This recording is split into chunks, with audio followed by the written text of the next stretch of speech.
So when I did these pairings, I recorded whether the male attempted to mate, just yes or no. Did they mate successfully, yes or no?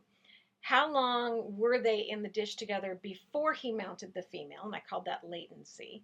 How long did they mate That's the while? slow dancing business. That's the slow dancing business. How long did they mate while they were still, which I called still mating? And then how long did she waggle before he dismounted?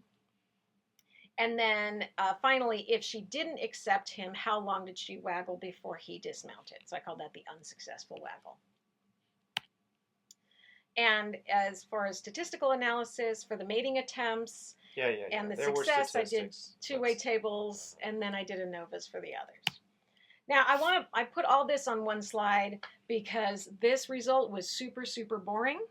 In all of the treatments, there was no difference in latency, still mating, or waggle mating among any of the treatments. So all those dots are comparable, and those dots are statistically comparable, even though some of them look a little higher or a little lower. The bars going up and down are so big that means there's just no real difference between them. Yeah. So that was not interesting at all for me. Okay. So and a little disappointing. Difference. No difference. Okay, well, disappointments, that's part of science. It is, unfortunately. Then I looked at whether the male attempted to mate. So the black part of these bars is both the successful and unsuccessful mating attempts. And then the white part is where they didn't even try. So they looked at each other across the empty petri dish and said, not in a million years, I don't want to have anything to do with you. And what I found that there was no statistically significant difference between them. So even though the bars are a little different, when we're comparing the same plant and the different plant, the differences between these are not meaningful. Okay, so there's just a certain number of beetles that just are not going to try. About a third of them might not be in the mood or whatever. Yeah, 30 to 40%, they just don't even attempt. The rest of the time, the male at least tries. Right. So then we broke it down into... So this is the same thing, except for the black bars have become colored. Exactly. So now we have pink and red. The red bars are the successful matings, and the pink are the unsuccessful. So that's when a male tried to mount he mounted the female and he tried to mate with her and she waggled. So the previous graph could have been about males and this one could be about females. I think this one is more about the females accepting the males. And what I found was that there's only one bar that's different from the others, and that's the second bar from the left, where the male comes from sticky and the female comes from hairy. And in that case, the females are more likely to accept the male. And remember, females presumably like sticky plants. Presumably females like sticky plants. Yeah. So they like the sticky plant and they like the boys from the sticky plants. Now the females on the sticky plants, you would think they would not like the males from the hairy plants. But in fact, they showed absolutely no difference in where the male came from. They were equally maybe they likely. Can't tell, you got the smell on them anyway. Who knows? Like they're just engulfed in the smell anyway. They might just be engulfed in the smell, and oh well. So the other groups are not different, but that one group is different. Oh. Looking at it, this is just the same information but presented slightly a different way. You can see the gray line is the females. Well, first it goes from 0 to 1. First it goes from 0 to 1. So this is the probability of mating. So now we're only looking at the black, what was the black before.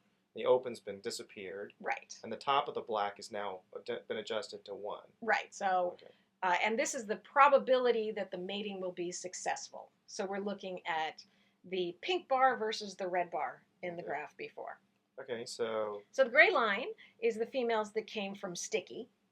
Yeah. And you can see there's absolutely no difference. Okay. They already smell like they don't care sticky, where the boys came from. They don't care at all. The black line shows the females that came from the hairy plants. And they really, really prefer males from the sticky plant, which I thought was interesting. Now, it does go along with that preference for the sticky plant for feeding. Yeah. But you would think they would want, the hometown boy, but apparently they want. But only if you're like thinking this whole ecotype thing. Only, If you're not thinking that along those lines, and you sort of decided, oh, it's not about ecotypes. It's about being attracted to this great sticky smell. probably. Then it would make sense. That would make sense. Right. So, yeah, the whole ecotype idea is going out the window pretty thoroughly. Now, this graph shows those plant switch treatments that I did. So the column on the left are the males that started out on hairy and got switched to sticky. And the graph on the right is the males that started out on sticky and got switched to hairy. Now you'll notice there's a really small sample number for those. There's only 9. And that's because when I took adults and I moved them from sticky to hairy, they tended to die. So again, there's a real preference for sticky. They don't die when you do it the other way. You take them from hairy to sticky, they seem to adapt very well to that, but sticky to hairy, they don't do very well at all. So this is kind of problematic just because I was able to do so few trials. I literally ran out of males. They all died. And even though these bars look really different, statistically, they're not. This is a similar probability that the male's going to try to mate with the female, regardless of what plant they come from. Again, if I had been able to do more trials, I might have seen a difference, but I wasn't. And now again, we're breaking down that same graph so that the red is the successful mating and the pink are the attempts that were unsuccessful. And this...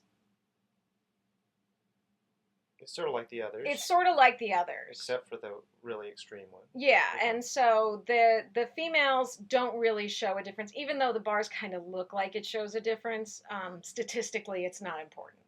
So Yeah. Again, if I'd done more trials, maybe I would have gotten something different. Although at least it shows that they don't avoid them. They don't avoid them. That's true. So that's something that we could look into further and see, how they would handle it. Also, I didn't switch females, so it might be interesting to see how the males respond to females that have switched plants.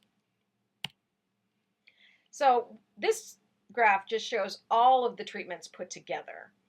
And the only significant difference is in that second column from the left, where the males from the sticky and the females from hairy. And again, those females from hairy prefer the sticky males. Everybody else is pretty similar in their preferences. So let's go back to my hypothesis. I thought beetles would prefer mates from the same plant. Nope, they really don't. If anything, males don't care one way or the other. They're equally likely to try to mate with a female, regardless of where she came from. Females on sticky, they don't care. Doesn't matter where the guy came from, and it's only the females on hairy that seem to show any preference at all. So all of that makes sense. The only thing that doesn't make sense is why do the larvae not prefer sticky? Exactly. And I don't really have a good explanation for that. It seems to me that the larvae should prefer sticky as well. Maybe it is harder for the larvae to process the sticky resin. I'm not sure. The other thing that I've been thinking of recently is that maybe they are eating more of one plant, not because they actually like it better, but because they just need more of that plant to get the same nutrients. So maybe what I'm looking at is not actually preference, but just a need to get more. But then you would think they would eat the other one so that they could get the nutrients more easily. That I'm not quite sure what to do with. I would need to analyze the chemistry of these plants, and unfortunately nobody's looked at the chemistry of these plants. So finally, my final hypothesis, are the beetles ecotypes? And unfortunately, I have to say no. There's just not enough differentiation to show that these are ecotypes. There's obviously a preferred plant, but no is way better than maybe. No is way better than maybe. So we are able to easily reject the hypothesis. And I just want to note, I talked about how large the female's abdomens get when they're full of eggs. This is a female who's full of eggs. And you can see her wings don't even come close to reaching the end of her abdomen. It's just gigantic. It looks really uncomfortable to me. I wouldn't know. But you had twins. She's swollen. It looks uncomfortable. So that's that leaving us with just a bunch of questions for future research. What is it about the sticky plant, which, okay, I'm going to go back to the big name now, Ariodictyon trichocalyx, what makes it a preferred food and habitat for the adults? I don't know. Why do the larvae prefer the hairy? Again, I don't know. I'm kind of curious if survival is lower for individuals switch from one plant to another.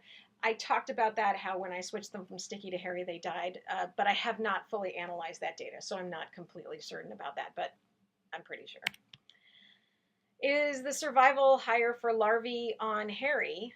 Since they seem to prefer that in the taste tests, do they survive better on that? If females from sticky laid their eggs on hairy, would they survive better? And do females prefer to lay their eggs on either of these plants? If they do better on sticky, maybe they would like to lay their eggs on sticky because that's where they want to be. Again, I don't know. Or if their larvae do better on hairy. Or if larvae do better on hairy, they should lay their eggs on hairy. A lot of insects don't put their eggs in the place where the larvae will do better. They put it where they do better. So we don't know. And are eggs more likely to hatch depending on the mother's host plant? Maybe females from one plant are healthier and they're laying better eggs with more nutrients in them, and those eggs are more likely to hatch. I have thousands of eggs that I will be able to test that come spring when they hatch. So that's the end of my presentation. I want to thank everybody who helped me out, my committee, Dr. Wilson, Dr. Gray, and Dr. Hogue. My minions, I had a bunch of undergrads who helped me feeding all of these beetles. We should say that this minion thing is sort of a joke. This is kind of a joke. They are my research assistants, but... A couple of years from now, nobody will get the joke, but it comes from this movie and whatever. Okay. Yeah, they're my... We're not really that condescending towards them. We're not. I did actually ask them if it was okay to call them minions, and they said it was. It's funny. Cindy Hitchcock, who did those great drawings for me of the mating pairs, the Office of Graduate Studies that awarded me the Graduate Fellowship for Research and Creative Activity, and then my lab mates who were wonderfully supportive and helpful, Danny, Lena, and Nikte. So thank you to everybody. Okay. Well, thank you. And... I guess we can now go eat. Okay, let's do that.